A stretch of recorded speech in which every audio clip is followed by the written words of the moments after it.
Okay, thanks everybody. We're in week 13, and this chapter is really about communities. And so, we'll talk about, the growth of these networks. And last week, the chapter was on groups. And for the most part, I mean, it's really similar, but groups are obviously smaller than communities. And they kind of define it as, anywhere from 2 to 20 people um, that constitute a group. And I guess the group can be pretty specific around meeting about a particular topic. Maybe it's a group to do a planning thing, or maybe it's like, maybe somebody's having a wedding or something, and they want to have a group to kind of get together and plan it. So there's a common reason for people to get together, but it's pretty specific to the need and desire of the 20 or so people that are part of that part of the group. And I was thinking about sort of analogies or comparisons to stuff that I do, and the group that I'm very much involved in is the like the broadband hui, and the broadband hui has grown from initially, we were like a group. We were like maybe 20, 25 folks. But over the course of the last like 5 years, because we started this back in 2020, it's grown to a mailing list of about 500 people. But typically, the group size for any broadband hui call is maybe about 30 to 40 people. So that starts to, I think, push the definition into more like a community. So that's kind of what I'll maybe draw upon as a real world example of what a community looks like, and then we can kind of go through the book, the chapter, and kind of review what how the authors kind of define what this community looks like. So let me go ahead and share my screen here. Okay. Now, where did everybody go?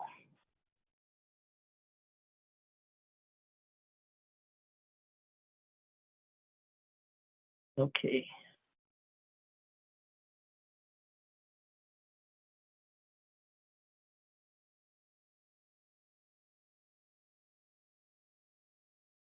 I might have to do something else. Let's see.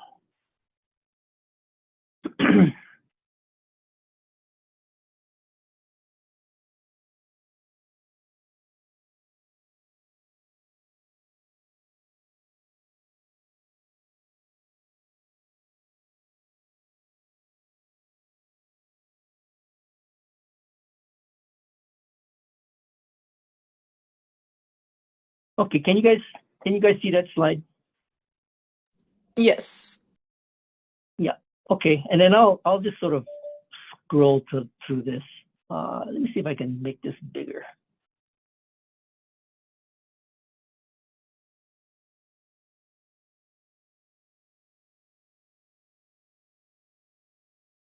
Okay. So this topic is talking about something larger, and basically it's a community. And like anything else, there's got to be something that brings people together and has the cohesion to kind of keep people involved. So how does the topics that coalesce ultimately bring people together? And then do they share similar values? What are some of the characteristics that might exist? What kind of social interactions? Is it a form of like solidarity? Are there shared identities, stories, emotional connections? And and being involved, being the sense of belonging and being involved and kind of a common project. Now, one of the things that I would draw upon is the comparison to things like the broadband Hui as an example, because I can tell you what it is that bring people together. And in the case of the broadband Hui, what was recognized was that there was this digital divide, and so up until the pandemic, people kind of assumed that people had connections. They had some way of getting connected to the internet. But then when the pandemic hit, and then in March of 2020, there was the kind of stay-at-home order. And as a result of the stay-at-home order, people had to stay home, so they couldn't go to work or they couldn't go to school. So whatever they had to do had to be done from home. And so the realization was that when they are at home, there's very little, well, not very little, there's varying degrees of connectivity, varying degrees of the ability for people to either like get their class work from school, get their, do their work perhaps from home. So it became clear that there was this digital divide. And so what happened over the course of the last bunch of years is that, this is back in kind of like the end of the first Trump term and then the start of the Biden administration. Federal government saw a need to address the digital divide and actually provided a bunch of money for all the states to look at helping to close the digital divide. And so that was kind of the nature of the mission, and the characteristics that was presented was here's some federal programs that can come into, and this is across the country, into local communities and provide funds for a variety of different things, right? So kind of like the members share this value of wanting to be a part of helping to close the digital divide. And then some of the characteristics were things that the federal government would kind of help bring to the table. Okay, so those are some of the things that help to bond, the continued involvement, with the broadband Hui. So I'll kind of draw, like I said, I'll draw upon some of the experience I had and see how it pertains to this particular chapter. So in community, you have these relationships, you have common interests. It could be professional, it could be formal. and kind of the book always starts off by talking about some of the workers, right, that are working for a company and they have a function.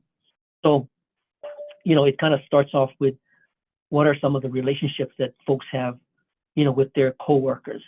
And that's probably a decent analogy for defining what a community is. But I would venture to say that, a purely work kind of environment might be more of a group than it is a whole community, because I don't know of too many examples where, there's a whole community that continues to meet on a regular basis that's sort of tied to a company, or even if you're an alumni of a high school, there's definitely the community of alumni, but they don't necessarily all meet on a regular basis. There's stuff like Rotary clubs and other sort of social service kinds of clubs, and those could probably be a good example of community.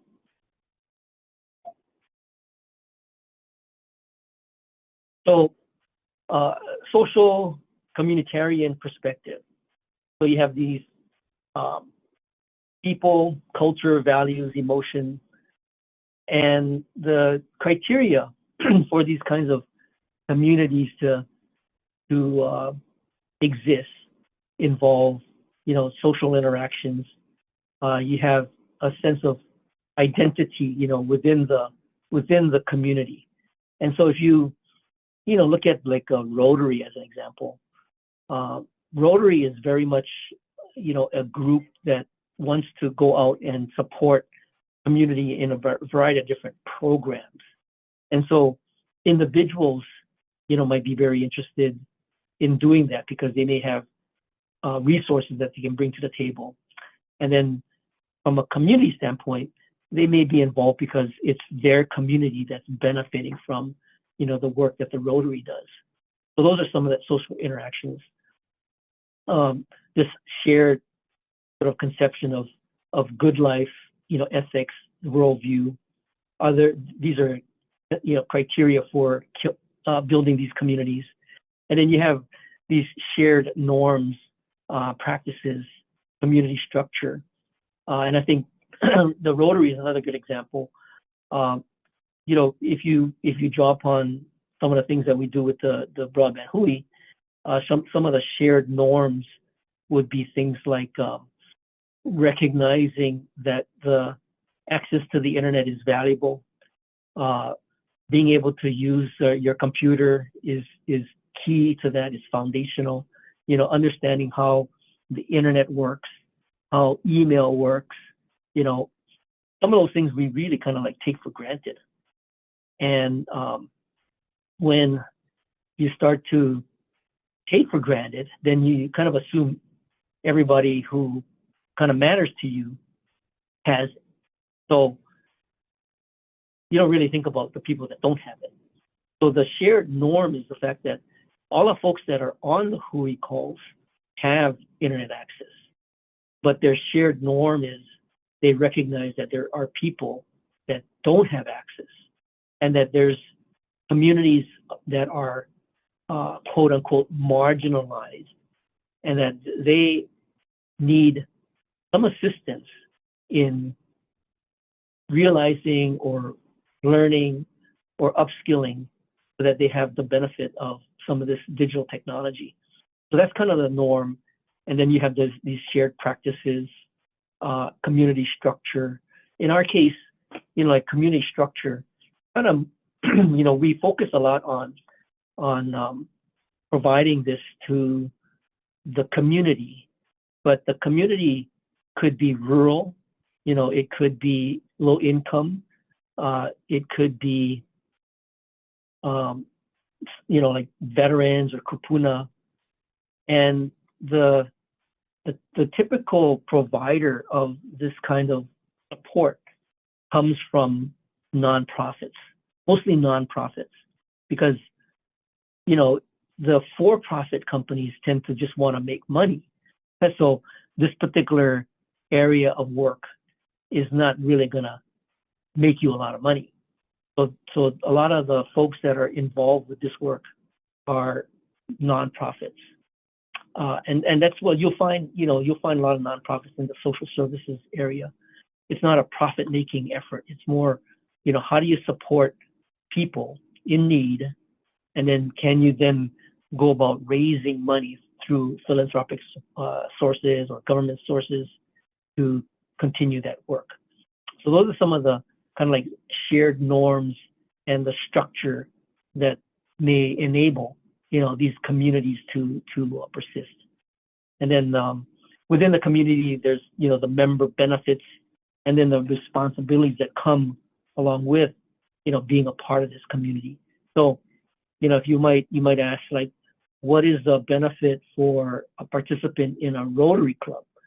Well, there's definitely the feel good aspect of helping a community, whether it's like coming together to pick up trash or, paint or do something that, benefits the community. There's a good positive, feeling from that. And then similarly, like in the broadband Hui example, you have people that are either doing services like literacy classes or digital literacy. We had Jill Takasaki come on and talk about the work that she does in digital literacy and literacy. And so those are some of the kind of like the role that she plays, the benefit she has is enabling somebody to be able to take advantage of this technology, right? And not be felt like they're losing touch. And oftentimes, the people that don't have connections feel like they're forgotten or not included. Yeah. And so there's another term for the work that people do in this area called digital inclusion. How do you get folks that aren't typically included into this world of the digital society? And then the responsibilities that community members have really boils down to how dedicated are you to this effort. And it's kind of it can be kind of a thankless job, because number one, you're not really making a whole lot of money, and then number two, it's like you got to constantly figure out ways to fund the projects that you want to work on. And a lot of it is not profit motivated. It's more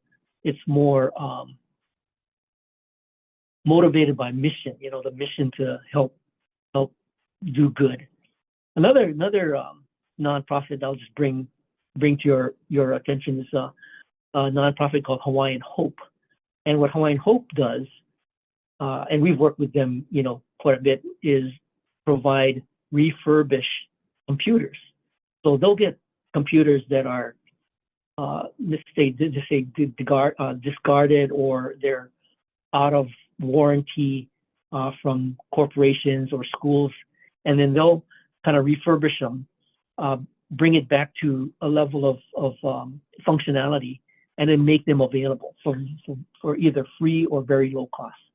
So that's examples of a nonprofit that does refurbishing and then gets that out to people who are holding class.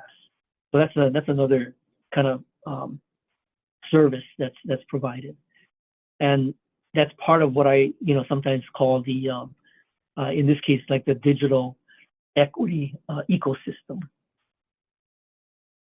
So the sense of virtual community, and then so this virtual community, what I describe is the real life, face-to-face people out there going and conducting classes. They're doing the trash pickup, they're doing the things like painting. But how do these people kind of stay connected? And prior to a lot of the CMC stuff that we are very accustomed to, before it was all in person. It was meeting, maybe having let's say a meeting place, whether it's like a school or a church or something. There's a meeting place. But in the CMC world, there's a lot of options, a lot of options to choose from. And so how does the CMC augment these communities and support the continuation of any of these communities? So you have CMC virtual communities, the ability to interact, build these relationships. And in the broadband Hui example, the interaction is really for the 1 hour we spend on the first and third Wednesday. It's really all about information sharing, doing some networking, getting some kind of like questions asked and answered. So the virtual helps a lot in doing that. And what it also does is it enables us to include everybody who wants to be a part of this that are on the neighbor islands. Because, if you were to only limit it to meeting in person, then it becomes very costly for anybody to actually, participate. And one example that I'll also share is that I don't know if it's necessarily a virtual community, but the process of passing a bill. There was a time not too long ago where you had to pretty much go to the Capitol to testify. And when I started this job, with the government, that was pretty much how you had to testify. And then when the COVID hit, they really made a good effort to have testimony be provided through Zoom, and it could be done from wherever.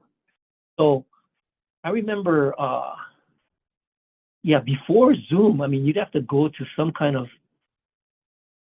teleconferencing room or something, and maybe there was a pilot to do some video conferencing from a location on each of the islands. So, but you still have to get to that place.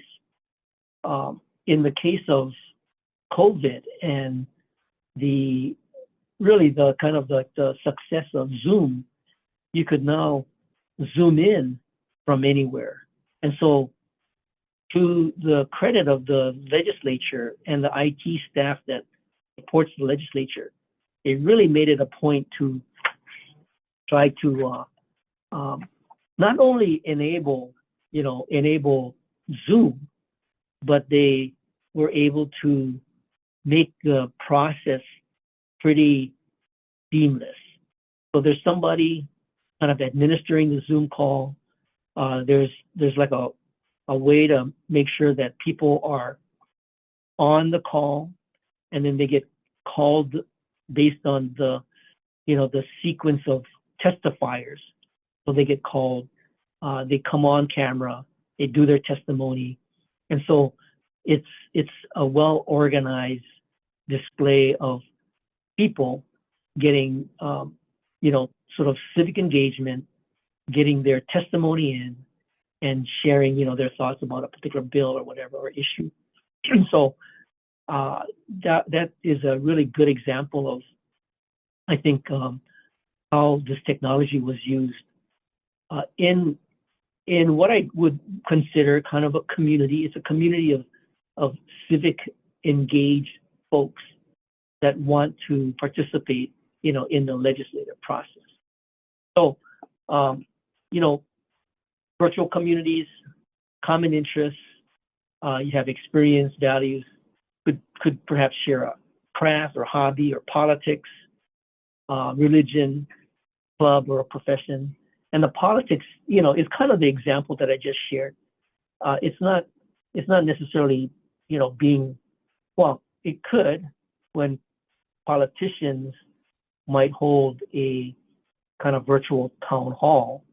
And so that's an opportunity for a politician to make it available so that people who are part of that Zoom are participating in a town hall discussion. So that's an example. And so these virtual communities kind of tend to bring people together because there's a topic or an issue that they're very interested in. And then these virtual communities, it's an opt-in, right? There's in the case of our class, it's a participant choice to the extent that you're taking a class and part of your grade is determined by how you participate, whether it's through the readings or through the video or through the the quizzes and all that kind of stuff. So there's a requirement, but for a lot of these communities, you can choose not to participate. There's nothing forcing you to be a part of the Broadband Hui or like a Rotary, right? Or even testifying. You have to have the personal interest, in wanting to testify. So that's kind of an example of participant choice. This may be formal or informal, and even self-organizing. So in a way, the Broadband Hui, as an example, was sort of self-organizing it did require somebody like, myself to convene people. So it didn't just happen by nature. Somebody has to kind of bring people together. But in a way, the growth of the Hui is to an extent self-organizing.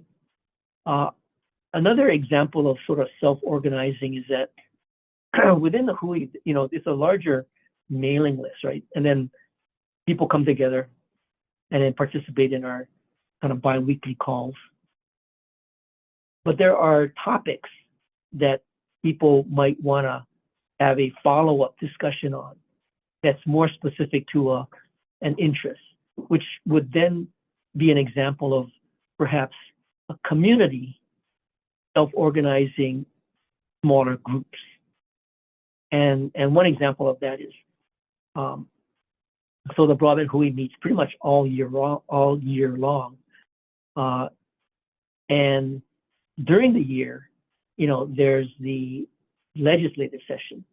So during the first 5 months, it's it's really figuring out what bills are important. So there's a self-organizing nature of that particular group, coming together and figuring out what is it that they want to do in terms of response, to those bills. So that's kind of an example of self-organizing groups that might result from a larger community coming together, and then the group has a specific interest and goal in mind. And then members create, sustain, and abandon, with ease. So the Hui, again, is you opt in, you can continue to participate as long as you feel it's relevant to the work that you do. You can come and go. There's no requirement for you to be there every other week. But in my trying to kind of manage it, I point out that the community is really, or the Hui is really about the community. So the community, which is not just me, it's everybody else in that community, has to be vested and have a vested interest in continuing, whatever topic of interest. Now, if at some point in time, let's say things like the digital divide actually gets closed and people actually get a good degree of connectivity, then maybe the purpose of the Broadband Hui is not significant anymore. So there's no reason why it has to stay together or continue to meet for no reason.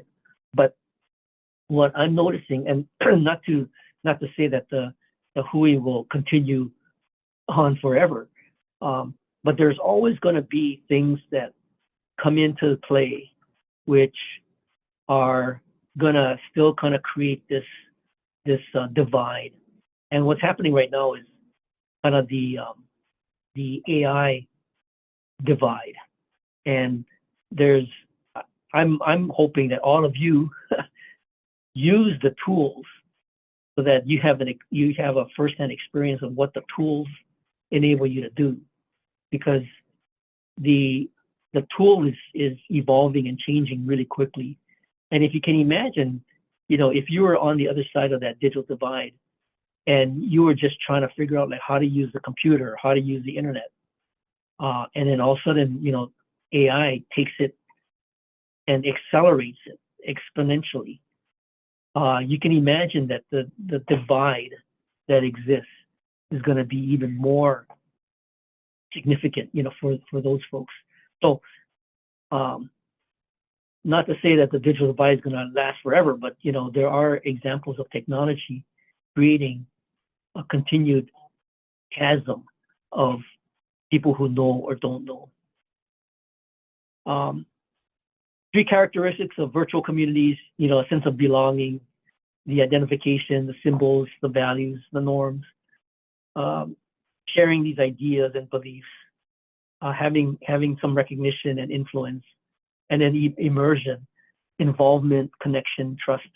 So these are all, I think, good examples of characteristics for these virtual communities. And again, I'll draw upon the Hui as an example. So there's the sense of belonging. And again, we use Zoom. We do it every first and third. I help put together the topics of discussion. And so, I created like a website, I created like a logo. So those are some of the symbols that revolve around, the broadband Hui. We also created, well in the beginning, something called the Digital Equity Declaration. So that's part of that sense of identification. And then the sharing of these beliefs and recognition and influence. So people that are involved, they successfully get projects off the ground. They successfully have people benefit from either digital literacy classes or access to devices.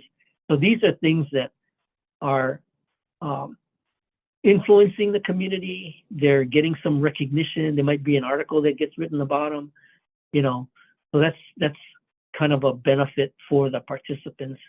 And then it's very immersive because all the folks that we have that are involved have a connection and have a sense of trust that we're doing this, for the right reasons.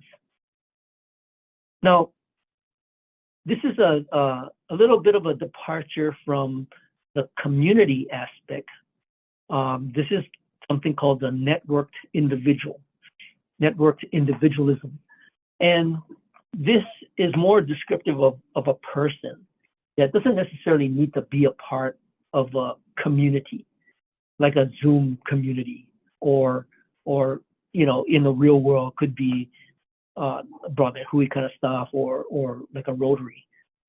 But they do find information, and so they're not like isolated. They are definitely connected into sources of information, but they don't necessarily need a community to get that. So they use the internet for information, support, connection, but they don't need to necessarily be a part of the community. They have immediate needs and not necessarily common values or identity, with the community. So, examples of that is that, there's a lot of people that may be interested in the digital divide work that we do, but they may not be as interested in participating in that community. So they may read about it, or they may watch a video, or they may hear about it from somebody. So they kind of stay in touch, but they don't necessarily have to be a part of the community. The members vaguely know each other, so there's not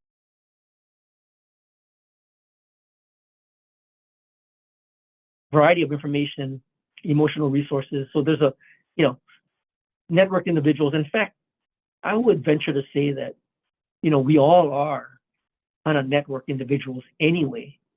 I may have an example of the broadband Hui as a community, but in the meantime, I'm scrolling through TikTok and watching various videos of people doing whatever they do, and that's a way of getting information. But I'm not necessarily part of that particular community.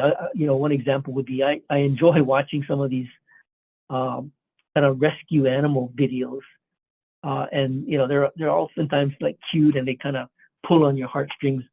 But I don't necessarily participate in a virtual community of rescue cats and dogs. But I like to watch watch the videos. So they have, and then so these network individuals have sort of multiple perspectives and interests and thinking. So I think to a large degree, we all can be a part of a virtual community or a community and still be networked individuals. Now, there's these things called virtual settlements. And I think this is just another example of people coming together. It may not have the staying power of a community, that goes on. Like in our case, the Hui, this coming Wednesday is going to be the 259th convening of the Broadband Hui. So I give them a lot of credit for, being a part of it for so long. But then you might have these virtual settlements, and these settlements kind of take place in a fairly discrete period of time. So you have participants interact in a shared space, could be Zoom, could be social media groups. You have messages, comments, active membership, continuity. They're same people over time. One of the examples I could draw upon is like on Facebook, there's Facebook groups, and these Facebook groups could be, things happening, let's say, in Puna or on Maui. And maybe the people that sort of run it are sort of like the same folks that kind of moderate those settlements. And they have sort of the role of keeping the settlement together. But then there's a lot of participants that sort of come in and leave, because the community is less about maintaining a set amount of people over the period of time, and more about being there if there's questions about, where do you stay when you go to Puna, or where do you stay when you go to Maui? Those are typically questions that visitors might have. So they pop into the settlement. There's the people that kind of maintain a presence. These are the people that are over time and help those folks that come in get some benefit. So this is different from the network individual. Another example might be like Wikipedia. I'm sure all of you are familiar with Wikipedia. And Wikipedia, I think, I gotta hand it to Steve Su, who we had on a couple weeks ago. Was it last week? Not last week. We had Melissa on last week, but Steve talked very informatively about Wikipedia. And Wikipedia can be kind of thought of, I think, as a virtual settlement, because you have people, okay, it's a resource, right? It's this huge, like, encyclopedia kind of resource. But somebody is kind of maintaining so that it doesn't just go off the rails. So there is vetting that takes place. And these are the folks that are kind of considered the moderators. We don't know who they all are. I mean, if you were spending a lot of time on Wikipedia, I'm sure you would, kind of learn who some of the folks are. But they're in there, and they're kind of maintaining the levels of information and quality of information that resides on Wikipedia. Okay, and then you have people like us who come in, maybe draw upon the information. We use it like it's, like a resource, but we don't necessarily stay in there and be a part of it. So that's kind of another example, I think, of a settlement, where there's some folks that are kind of maintaining it, but then it has people coming and going. And I think Wikipedia is another example of that. Becomes a virtual community when participants share a sense of belonging. So in these examples that I just drew upon, they don't necessarily constitute a community, but they're kind of a settlement where there's some key people that are maintaining it, and that, you know, you benefit from it by coming in and leaving, coming in and leaving. Now, the network individual might be one that's benefiting from it, but it's the network's virtual settlement is different from a networked individual. So then, virtual communities, three distinctions among these communities. You got, some of them are like private, so you have for-profit, behind a firewall. It could be, I think the example in the book was like a financial management kind of discussion, that you only have to you have to be behind the firewall. You have to, you know, basically pay to be a part of it. So there's kind of like a, what's called a paywall. There's a version of a regulated, moderated group, but it's sort of managed by this moderation, and it enables open discussion, but it's sort of a kind of controlled or managed, yeah. And then there's these permeable, where people can come and then they can leave. So those are the open sort of virtual communities, but they all have a distinctive kind of characteristic that people coalesce around, different from, you know, the idea of the settlement. These permeable communities, they're open to members and discussion topics. So in a way, even though the broadband Hui is really focused around the digital divide, it is also open to members to discuss what it is that they feel is important, right? So that's kind of a key feature that it could. I personally encourage the members to express, you know, what it is that they're most interested in. These permeable communities, anyone can access content. So I kind of like record the videos, make it available to the participants. We have the agenda. We put links up on the agenda. So all of this stuff is, you know, is accessible. This permeable environment allows lurkers. And now, when you're invited or are part of the broadband Hui, you can get on our mailing list. So then you at least know when the Hui call is, and then you get the invite from the Zoom invite. It's not exact. I mean, it's public, but it's not exactly public, right? Because you either have to know what the link is. It's not like I put the link out on TV and anybody, you know, who gets the link can jump in.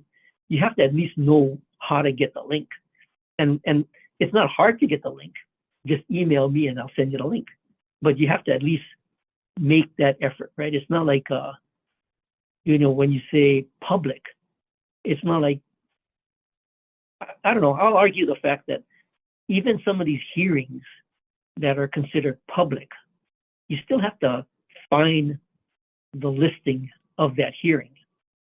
So it could be on a bulletin board at the library. It could be in the newspaper. You know, it could be on somebody's website, which for the broadband Hui, we put it out there. We put it out there on the website. We put it out there on agendas. So it's out there. And if somebody receives an email that gives the link, they can easily forward it to somebody else so that they can join. So I think in a way, I mean, we are public, because any event that you end up going to, you have to have gone through some extent to find out where that event is. And that's I wouldn't call it a hurdle, but it's like, you know, a step that you have to conscientiously take to find out where that place is. Lurkers reduce belonging, trust, sharing. Now, lurkers, I guess there's different kind of definitions of lurkers, but lurkers to me tend to be people that are, you don't even know who they are. Okay, so let's say we have a class and we have it available, and somebody gets a link, and any of the students could send the link out to somebody, right? And then they come on, and they may not even identify who they are. So there's and what's kind of weird about my not being able to see the whole sort of screen is that I don't know who's on the call that has not identified themselves. And so, from a broadband HUI standpoint, if people are on the call, at least there's a name. And if there's a name, then you can sort of identify them. But if there's no name and maybe there's just a phone number, then to me, that's kind of like, and if they don't turn the camera on, then that's really kind of like lurking, because I don't know who they are. There's no visual. There's no way of, my determining whether that's a trusted person, right? So that's why lurkers sort of reduce the belonging and the trust and the sharing and the reciprocity. So there's kind of, I differentiate between people that come on and have identification with a name, but they don't necessarily talk. That's not necessarily a lurker. That's just somebody that doesn't, talk. But if you're coming on and you don't have an image, you don't have a name, it's just a black, video screen, then you don't say anything. And even, I've had situations where I would kind of like call out, oh, so and so on the name that's identified as iPhone. Can you give us your name and who you're with? And it's kind of weird when they don't even respond. When they don't even respond to that personal request. To me, that's kind of like a lurker. Okay. So this diagram is in the book. So you have these varying scales, right? And so on the far right-hand side, you have these virtual communities, and it's immersive, it's sharing, it's belonging, and it's connecting. And so there's kind of a bit of a description of what it is to be at that highest immersion arrow. So emergent quality of involvement, trust from shared history, personal information. So that's probably a high degree of involvement. And then you have less and less. So you have this sort of mutual recognition, influence, anticipated response. That's kind of like these permeable communities.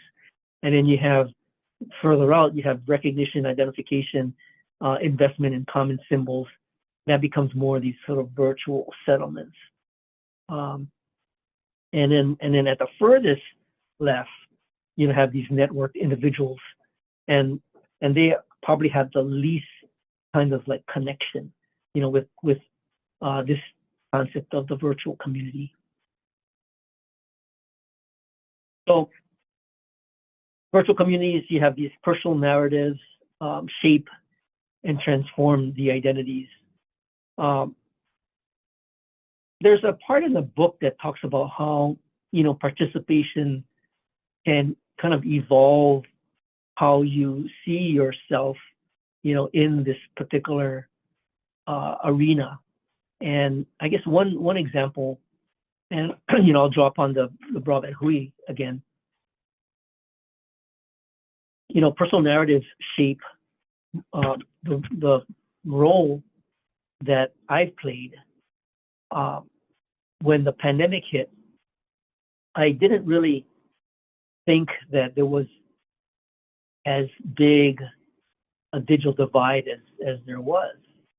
So the transformation that I personally kind of went through was recognizing that there is communities that are marginalized and sometimes disenfranchised, and that the work that we do is important in trying to, help not only close the digital divide, but help benefit those individuals as it pertains to, being a part of the digital society. So that's kind of a personal sort of transformation. These narratives center around communications and community, provide meaning of relationships, and by nature, these virtual communities, given the fact that we've been able to do it over this period of time and across the entire state, we have the benefit of meeting people across the islands and how kind of help form meaningful relationships as a result of that. So that's another kind of like a feature of these virtual communities. These public-private nature shapes the meanings and identities, and that's kind of what I was saying earlier. And explore identities, experiences, and social process. So there's a transformation, that occurs as a result of participating in these communities, and it could have an influence in the work that you do, the part you play, in this ecosystem. So it's kind of a good environment for evolving and growing. Of course, as long as you find the right one to be a part of. Some of the advantages and challenges, it's accessible 24/7. Now, the virtual communities that I personally have been a part of, like the Hui, we do meet. We have specific dates and times. It is 24/7 to the extent that people can still email each other, right? So I think the point here is that these virtual communities don't rely on just one platform. It could be Zoom, it could be email, it could be social media. So there's ways of accessing each other that makes it kind of 24/7. Participants, sort of participant-driven community practices. So like I said, I emphasize the participants and how they want to kind of move community projects forward. Like-minded individuals, feelings-based community, and again, whether it's Rotary or Robin Hui, there's definitely benefits in feeling that you're doing something good, for the community. So that's kind of what we like to keep going and keep helping to feed, the viability of these communities. And then some of the challenges, in terms of lurking, detrimental to community, and in the case of these lurkers, only the lurkers benefit. So these are just some examples, that the author kind of references: Alcoholics Anonymous, informational support. You got cancer caregivers, which is kind of a community for emotional support, and postpartum depression, also kind of emotional support. And then in practice, these are examples of communities that have survived the test of time and offer support for, like in this case, breast cancer, the 4 stages, whether it's, early stage, later stage, and then the needs, that people have as a result of having to go through this experience. And then analysis and critique. This is kind of more just a repeat of what it is that we've already kind of discussed. And I think from a analysis standpoint, it's the book kind of encourages, when you kind of read through some of the references, if you are interested in pursuing some of this work in the COM, as a result of getting your COM degree, or wanting to perhaps explore more in these particular areas, you could get, write some papers or get involved with a higher degree, whether you want to get a master's degree or a PhD in some of this stuff. These are some of the things that you might want to think about, as you start to analyze what it is that these communities offer.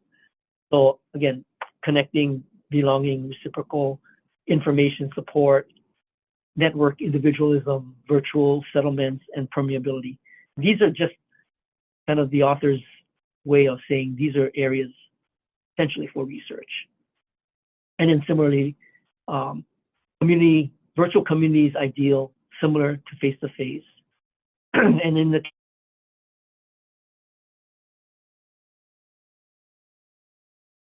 on the broadband HUI, the benefit is that we maintain the presence of the community using the tools, but at the end of the day, it still really relies on face-to-face and how we create value and trust, as a result of that. And some of the speakers that I've had come on, I think spoke quite nicely to this.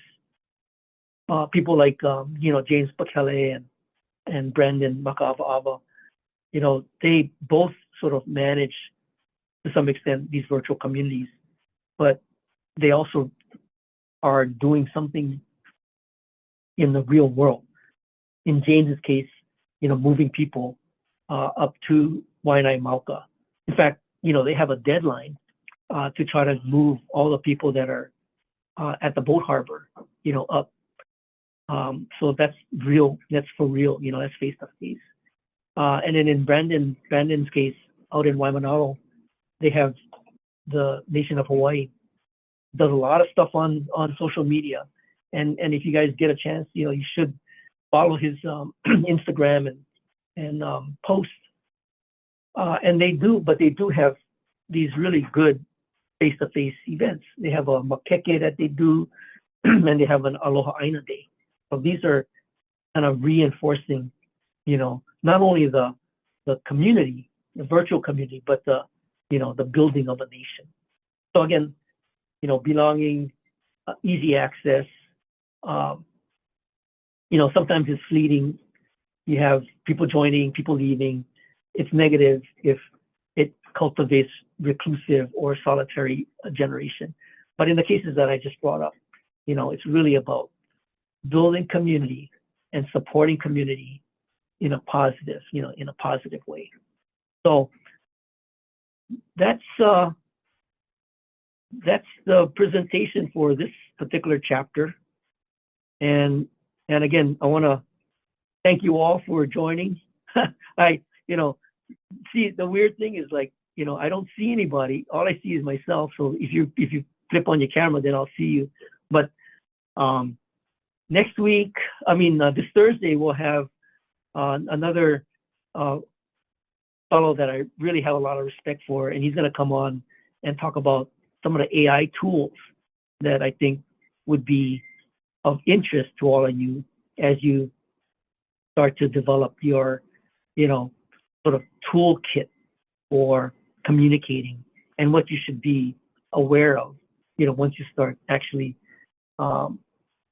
getting into the whole business of communications. I think AI is going to have a big impact, on how this all evolves in the very, very near future. So that's what's coming up on Thursday. So in the meantime, I want to thank you guys for joining me, and I will see you back here on Thursday. The quiz and the quiz multiple choice and true and false are up and available. And then I'll post the video from last week, our speaker, and then I'll post this one up as soon as I get it uploaded. So have a good rest of the week, and I'll see you guys on Thursday. Aloha. Thank you.